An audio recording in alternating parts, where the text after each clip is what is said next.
ద్వారా నిజామాబాద్ ప్రజలందరికీ ఒక విజ్ఞప్తి, ఇటువంటి వేటగాళ్ళు ఎవరైనా ఉన్నా ఇమీడియట్గా ఇన్ఫర్మేషన్ ఇవ్వాలి.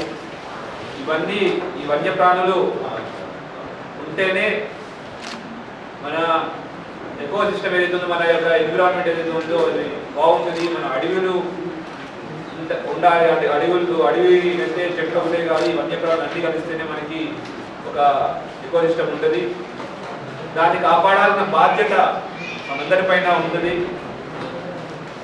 మీకు ఎవరికైనా ఎక్కడైనా ఇటువంటి వన్యప్రాణులు వేటాడుతున్నట్టు కానివ్వండి, లేదంటే వన్యప్రాణులకు సంబంధించిన ఎటువంటి వస్తువులైనా అమ్మడం చేస్తున్నట్టు ఇన్ఫర్మేషన్ ఉన్న ఫారెస్ట్ డిపార్ట్మెంట్ కానీ లేదా పోలీస్ డిపార్ట్మెంట్ కానీ ఇన్ఫర్మేషన్ ఇవ్వాలని కోరుకుంటున్నాం. దాని ద్వారా మన నిజామాబాద్ని మనం సుభిక్షంగా ఉంచగలుగుతాం. ఇవన్నీ చిరుతపులి అనేది వైల్డ్ లైఫ్ ప్రొటెక్షన్ యాక్ట్ ప్రకారం మొదటి షెడ్యూల్ చెందిన జంతువు. అక్కడ దాన్ని పట్టుకోవడానికి కానీ, దాన్ని హతమార్చడం కానీ, దాని యొక్క అవయవాలతో వ్యాపారం చేయడం కానీ కఠినమైన నేరం. ఎవరైనా అటువంటి నేరాలు పాల్పడుతున్నారని తెలిస్తే మాత్రం వాళ్ళు ఎవరు చేస్తున్నా కానీ మాకు ఇన్ఫర్మేషన్ ఒక గ్యారంటీగా వాళ్ళ మీద యాక్షన్ తీసుకుంటాం. అట్లానే మీడియా మిత్రులు కూడా దీని అందరినీ ప్రజల్లోకి వన్యప్రాణుల యొక్క ప్రాముఖ్యతని అందరికి తెలియాలని కోరుకుంటున్నాను. ఈ మొత్తం ఆపరేషన్లో ముందుండి లీడ్ చేసినందుకు ఫారెస్ట్ డిపార్ట్మెంట్లో ఉన్న ప్రతి ఒక్క ఫారెస్ట్ ఆఫీసర్ అందరినీ మనస్ఫూర్తిగా అభినందిస్తూ, అట్లానే పోలీస్ డిపార్ట్మెంట్లో ఇంత సంక్లిష్టమైన ఇంత వెపన్స్ పట్టుకోవడం ఇవన్నీ చేసే ఆపరేషన్ని లీడ్ చేసిన సిసిఎస్ ఏసీపీ శ్రీశైలం గారు, అట్లానే ఏసీపీ ఆర్మూర్ వెంకటేశ్వర రెడ్డి గారికి, తర్వాత వారి టీం ఇన్స్పెక్టర్లు సురేష్, సాయినాథ్, తర్వాత సత్యనారాయణ, తర్వాత ఎస్ఐలు, తిరుపతి, ఇతర కానిస్టేబుల్ అందరికీ, పోలీస్ స్టేషన్ స్టాఫ్కి, టీసీఎస్ స్టాఫ్ అందరికీ డిపార్ట్మెంట్ తరఫున అభినందనలు తెలుపుతున్నాను. ఇలాంటి ఇంకా మంచి పనులు కంటిన్యూ చేయాలని మనస్ఫూర్తి కోరుకుంటున్నాను. నిజామాబాద్ డిస్ట్రిక్ట్లో 2 లెపర్డ్ కేసు దొరికింది. సో ఒకటి కేసు ఇది ఆర్మూర్ డివిజన్లో కొమర్పల్లి రేంజ్లో భీమ్గల్ మండల్ కారిపల్లి సౌత్ బీట్లో ఒక ఇన్ఫర్మేషన్ వచ్చింది. ఇన్ఫర్మేషన్తో పాటు యాక్ట్ చేసిన తర్వాత ఎం సంజీవ్ ఒక ఆర్డర్ ఉన్నారు. ఆర్డర్ అక్కడ బోట్ చనిపోయిన తర్వాత అది ఒక ఎస్ రాములతో పాటు ఒక ఆర్ఎన్పి డాక్టర్తో పాటు ఇక్కడ పెస్టిసైడ్ పెట్టారు బోర్డులో. అది పెస్టిసైడ్ పెట్టిన తర్వాత అది చిత్తపులి వచ్చింది. చిత్తపులి తిన్న తర్వాత అది చిత్తపులి చనిపోయిన తర్వాత కార్కాస్ అక్కడ ఒక డబ్ చేసి అక్కడ పెట్టారు. They have put carcass in the forest only. So information వచ్చిన తర్వాత మన రేంజ్ ఆఫీసర్ అక్కడ వెళ్ళారు. Carcass they have taken it out. After taking carcass we have done the postmortem report తర్వాత ఇది చిత్తపులి ఉంది. అది we got to know చిత్తపులి. After that we have put the case under the Wildlife Protection Act for Indian Telangana Forest Act 1967. In the Wildlife Protection Act, Section 9 is hunting, and Section 51 and Section 57 under which we have put the case. Second case మాకు కూడా information ఉండడం, అక్కడ verify చేస్తే ఒక 9 నాటు తుపాకులు మరియు ఈ తుపాకులు రిపేర్ చేయడానికి లోకల్గా ఉన్న మెకానిక్ రాజు అనేది అందరూ ఇన్వాల్వ్ ఉన్నారని చెప్తుంది. వీళ్ళందరినీ కూడా పట్టుకోవడం జరిగింది.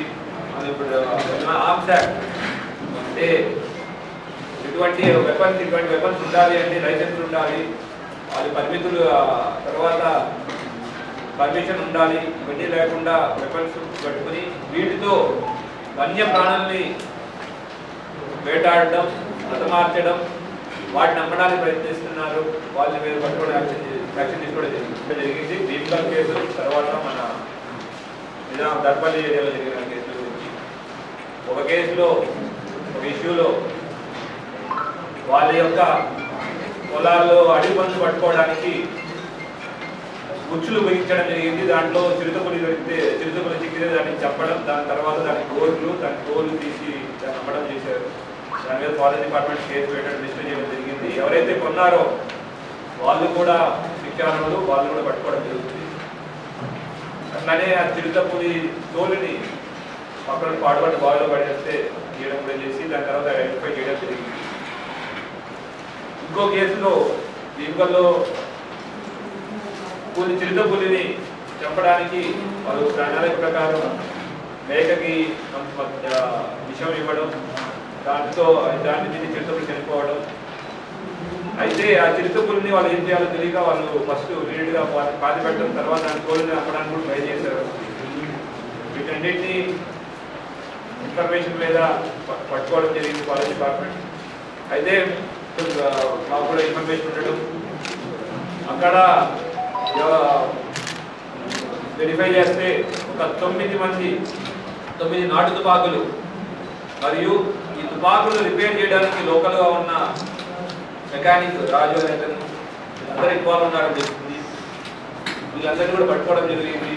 అది ఇప్పుడు ఆర్మ్స్ యాక్ట్ అంటే ఇటువంటి వెపన్స్ ఉండాలి అంటే లైసెన్స్ ఉండాలి, అది పరిమితులు తర్వాత పర్మిషన్ ఉండాలి. ఇవన్నీ లేకుండా వెపన్స్ పెట్టుకుని వీటితో వన్య ప్రాణాలని వేటాడడం, హతమార్చడం, వాటిని నమ్మడానికి ప్రయత్నిస్తున్నారు.